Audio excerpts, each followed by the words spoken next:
I wanted to do a quick video about how to commission a piece of stained glass. So in this context we're talking about domestic glass, and usually that means front doors, although sometimes it can be in other places in the house. So if you just want to reinstate the stained glass in your front door because it was removed probably in the 60s, then it's quite straightforward, because you say to your stained glass artist, please make my front door look like it should do, and then your stained glass artist will look at the other doors on the street and will do a copy basically.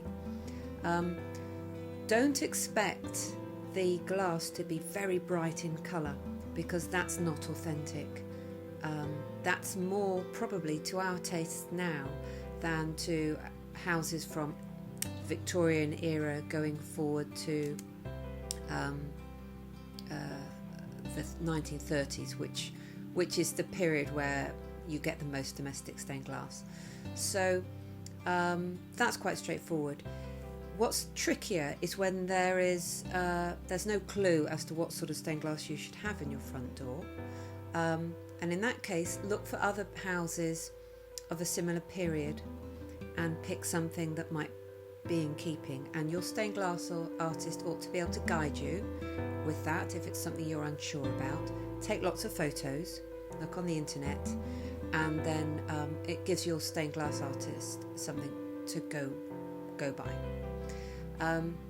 If you're commissioning a piece of modern glass or glass for somewhere else in your house, then really you have free rein, and that can be much harder.